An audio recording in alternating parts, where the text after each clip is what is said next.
Okay Amitabh को लाइए, अमिताभ को लाइए, अब अमिताभ को लाइए, एक सेकंड, ओके अब अमिताभ को लाइए, अमिताभ तिवारी।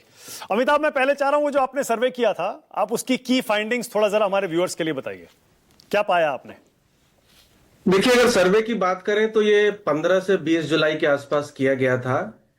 इसमें जो स्थिति 2020 के चुनाव में थी, यानी दोनों ही दलों का वोट शेयर या दोनों ही गठबंधनों का वोट शेयर बराबर था 37% के आसपास, और सिर्फ 12,000 मतों का फर्क था एनडीए और महागठबंधन में। इस सर्वे में भी महागठबंधन मार्जिनल एज है, लेकिन क्योंकि वो 1% से कम है और 3% मार्जिन ऑफ एरर के अंदर आता है, इसका मतलब है दोनों दलों में कांटे की टक्कर है और दोनों ही दल लगभग आज बराबर वोट शेयर, लगभग 35-36% वोट शेयर के हिसाब से आज की डेट में, यानी 21 जुलाई के आसपास ये स्थिति थी। ठीक है। अब उसमें तेजस्वी यादव जरूर सीएम चेहरे के रूप में लीड कर रहे हैं, वो अक्रॉस सर्वेज लीड कर रहे हैं, और दूसरे स्थान पे अभी भी नीतीश कुमार है। तेजस्वी यादव लीड तो कर रहे हैं और नीतीश कुमार की पॉपुलैरिटी में डिक्लाइन हुआ है, लेकिन जो डिक्लाइन हुआ है नीतीश कुमार की पॉपुलैरिटी में, वो तेजस्वी यादव को सीएम की रेस में उसका फायदा होता नहीं दिख रहा है। वो कहीं ना कहीं प्रशांत किशोर की तरफ या चिराग पासवान की तरफ, वो जो 12% के लगभग उनकी पॉपुलैरिटी में डिक्लाइन हुआ है, वो जा रहा है। यानी प्रशांत किशोर भी एक थर्ड फोर्स के रूप में 10% सपोर्ट के साथ उभर करके आ रहे हैं। 10% ले जा रहे हैं। किसका वोट काट रहे हैं प्रशांत किशोर? देखिए, सबसे पहली तो बात है कि प्रशांत किशोर सबसे ज्यादा तो अदर्स का वोट काट रहे हैं, क्योंकि बिहार में हमेशा इंडिपेंडेंट और स्मॉलर पार्टीज 20-25% वोट शेयर रहते हैं। अब अदर्स को एक चेहरा मिल गया है, यानी जो एक अनऑफिशियल थर्ड फ्रंट था उसको एक चेहरा मिल गया है, तो अदर्स का वोट वो कंसोलिडेट कर रहे हैं। अब क्योंकि वो एंटी इनकम्बेंसी वोट को स्प्लिट कर रहे हैं, तो ऑफ कोर्स महागठबंधन को उसका नुकसान उठाना पड़ रहा है, लेकिन वो एनडीए को भी कहीं ना कहीं नुकसान पहुंचा रहे हैं इस तरीके से कि जो एंटी इनकम्बेंसी की जो आवाज है उसको वो एम्पलीफाई करते हैं। पहले एक दल या तेजस्वी यादव सिर्फ अटैक कर रहे थे एनडीए के ऊपर, अब दो लोग अटैक कर रहे हैं, तो एंटी इनकम्बेंसी जो है वो एम्पलीफाई हो जाती है। दोनों ही, हाँ, बेरोजगारी सबसे बड़ा मुद्दा उभर के आ रहा है। लगभग 50% लोग बेरोजगारी को मुद्दा बता रहे हैं। एसआईआर 4% लोग। हाँ, मैं इसी पे आ रहा था, क्योंकि ये सर्वे आपने इस दौरान किया जब एसआईआर पीक पे था, उस पर कंट्रोवर्सी पीक पे थी, तो कितने 4% लोग कह रहे हैं मुद्दा रहेगा? 4% लोगों ने कहा कि एसआईआर मुद्दा हो सकता है। जब लोगों से एसआईआर के बारे में पूछा गया तो 35% लोगों का कहना था कि ये इलीगल वोटर्स को हटाने की कवायद है। लगभग 15% लोगों का कहना था कि ये रूटीन एक्सरसाइज है। 27% लोगों का कहना था कि इसकी जरूरत नहीं थी अभी इस वक्त, और लगभग 15% लोगों का कहना था कि ये इलेक्शन रिजल्ट को मैनिपुलेट करने के लिए किया गया है, और 8% लोगों का जवाब था डोंट नो कांट से। तो यहां भी लगभग बटा हुआ था, आप एक तरह से कह सकते हैं। 50% लोग इसे इलीगल वोटर्स को हटाने की कवायद और जेन्युइन एक्सरसाइज मान रहे हैं। 42% लोग कह रहे हैं कि इसकी जरूरत नहीं है या ये मैनिपुलेशन के लिए किया जा रहा है, और 8% लोग इस मुद्दे पर अनडिसाइडेड थे। तो ये जो मतदाता अधिकार यात्रा राहुल और तेजस्वी बिहार में निकाल रहे हैं, इसके पीछे आपको क्या रणनीति समझ में आती है, जब आधा आधा बिल्कुल बटा हुआ है आपके सर्वे के हिसाब से सब पब्लिक सेंटिमेंट एसआईआर पर? क्या स्ट्रेटजी है? देखिए, मुझे तो लगता है कि कहीं ना कहीं विपक्ष जो है, एसआईआर एक डिफ्लेक्शन स्ट्रेटेजी थी भाजपा की, यह है, और विपक्ष उस डिफ्लेक्शन में फंस गया है। अब पिछले 1.5 महीने से सिर्फ एसआईआर की बात हो रही है। ना बेरोजगारी की बात हो रही है, ना लॉ एंड ऑर्डर की बात हो रही है, जो बीच में एक समय पे आपने देखा होगा बहुत सारे इंसिडेंट्स हो रहे थे और लगातार हम और आप डिबेट कर रहे थे लॉ एंड ऑर्डर के ऊपर।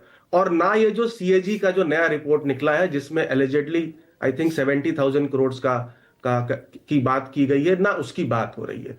अब सिर्फ एसआईआर की बात हो रही है। ठीक है, अब एसआईआर से इंपैक्टेड कौन व्यक्ति है? वही व्यक्ति है वो जो जेन्युइन वोटर है, जिसका नाम हटा दिया गया है। करेक्ट। अब ये जो 65 लाख लोग हैं, अनलेस इसमें से बहुत ज्यादा नंबर ऐसे हैं जो या तो जिंदा हैं या तो परमानेंटली बिहार से नहीं मूव आउट किए हैं, तो इसका असर लगता है मुझे कोई खास नहीं रहने वाला है, क्योंकि 65 लाख लोग तो या तो है नहीं या तो मृत हैं। और बेनिफिट ऑफ डाउट अगर ईसीआई को दिया जाए कि मोटा मोटी ये नंबर्स लगभग ठीक है, क्योंकि अभी तक उतने कंप्लेन्स भी नहीं आए। हाँ, अब अगर 7.24 करोड़ जो नंबर है, ठीक है, अब इसमें से फाइनल वोटर लिस्ट में अगर बहुत बड़ा नंबर हटा दिया जाता है बिकॉज ऑफ डॉक्यूमेंट्स, जो 11 डॉक्यूमेंट्स की बात बार बार कर रहे हैं हम लोग और आधार कार्ड की बात कर रहे हैं, तब जाके यह मुद्दा बन सकता है। ठीक है, अब मुझे लग रहा है कि इलेक्शन कमीशन भी आधार कार्ड को एक्सेप्ट करके ये 7.24 करोड़ से कोई खास नीचे मुझे नहीं लगता है कि ये नंबर जाएगा। और 65 लाख लोग, जो एक आर्गुमेंट हो सकता है कि ये समरी रिवीजन में भी हो जाना चाहिए था, क्योंकि 65 लाख लोग पिछले 7 महीने में तो नहीं मरे या शिफ्ट हुए हैं, करेक्ट। तो फिर घूम फिर के वही बात होती है जो सब लोग बात कर रहे हैं कि एसआईआर एक नेशनल रिक्वायरमेंट है आज की डेट में, क्योंकि हमारे वोटर लिस्ट में मैसिव इरेगुलरिटीज या एरर्स हैं।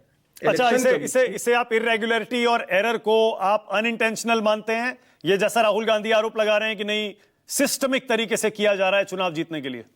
नहीं, देखिए, अभी तो बेनिफिट ऑफ डाउट देके मैं उसको एरर्स ही मान रहा हूं, ठीक है।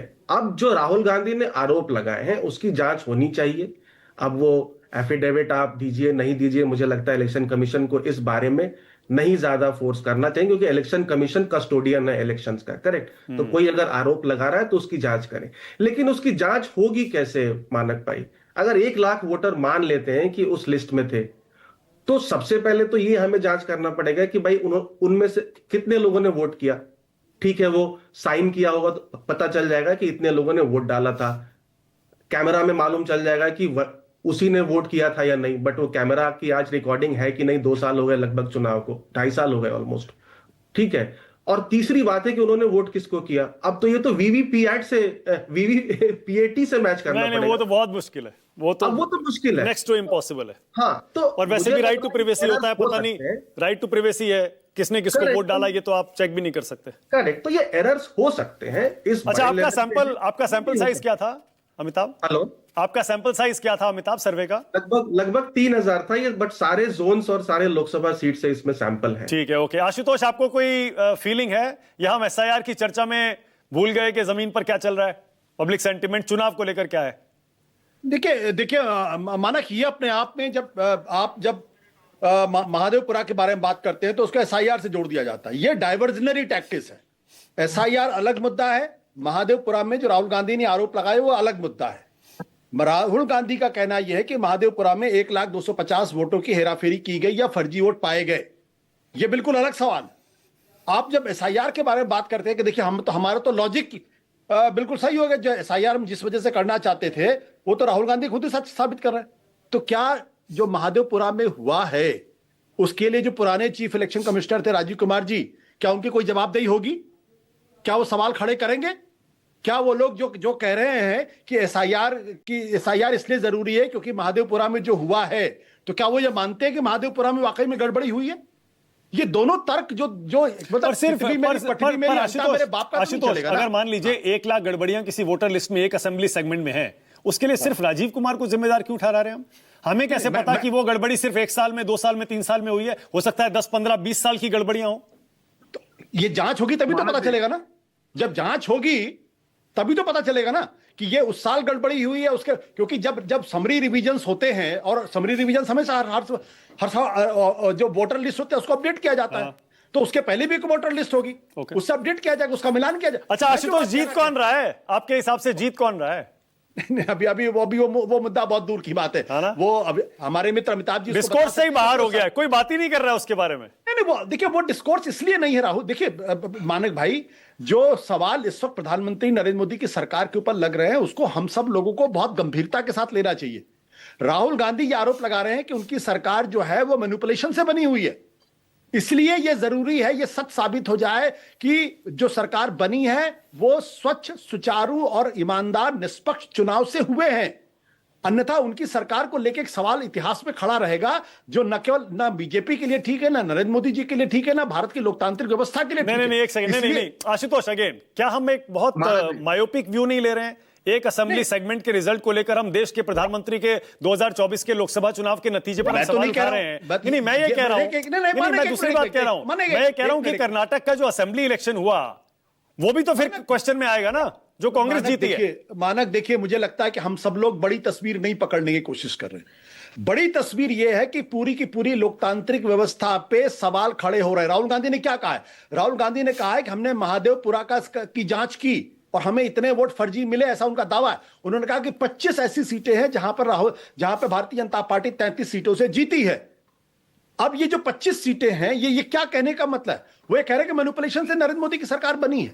मैं जो कहने की कोशिश कर रहा हूं कि पहली बार भारत के इतिहास में हो रहा है कि जो सरकार चुनी गई है उसकी लेजिटिमेसी पर सवाल खड़े हो रहे हैं, इसलिए जरूरी है जांच हो जाए। ठीक है, अन्यथा बिल्कुल सही है, लोकतंत्र बिल्कुल सही है, बिल्कुल सही है, जांच होनी चाहिए। और लेकिन मेरा इस पर टेक यह है कि जांच एक सीट की नहीं होनी चाहिए, सिर्फ महादेवपुरा की नहीं होनी चाहिए, पूरे देश में जांच होनी चाहिए, शुद्धिकरण पूरे देश की वोटर लिस्ट का होना चाहिए। रोहन गुप्ता, कोई कमेंट, आप कुछ कहना चाह रहे थे रोहन? मानक जी, अभी आशुतोष बोले तो मैं उसका जवाब दे दूं। जब स्पेशल समरी रिवीजन हर चुनाव के पहले होता है, हर पार्टी के जो भी बीएलए अपॉइंट होते हैं, सारे चुनाव आयोग के लोग सब मिलकर ये पूरी प्रक्रिया करते हैं और चुनाव के 4 महीने से पहले से ये पूरी प्रक्रिया होती है। तो अगर उसके बाद भी गलतियां तो एसआईआर से उसको करेक्ट करना चाहिए। उसको आप वोट चोरी कैसे बोल सकते हैं? आप मोदी जी पे सवाल उठा दिए, आप कह रहे हैं कि विपक्ष ने जो सवाल उठाया उसका जवाब। अरे विपक्ष तो कहता है कि हमारी इकोनॉमी डेड है, विपक्ष तो हमारे सैन्य पे सवाल उठा रहा है, विपक्ष ऑपरेशन सिंदूर पे सवाल उठा रहा है, विपक्ष आज भी सैन्य ने जवाब दिया कि हमारी क्या पावर है। तो मुझे नहीं लगता है कि विपक्ष जब उसको जिसके सवाल का जवाब विपक्ष को मालूम है कि है ही नहीं, उस सवाल का जवाब देने के लिए आप ये जो बड़ी बात कर रहे हैं, आपको शर्म आनी चाहिए। सबसे बड़ी बात है कि विपक्ष कहता है कि ट्रंप कौन होते हैं कि हमारी इकोनॉमी को डेड बोलते हैं। कौन है ट्रंप? भाई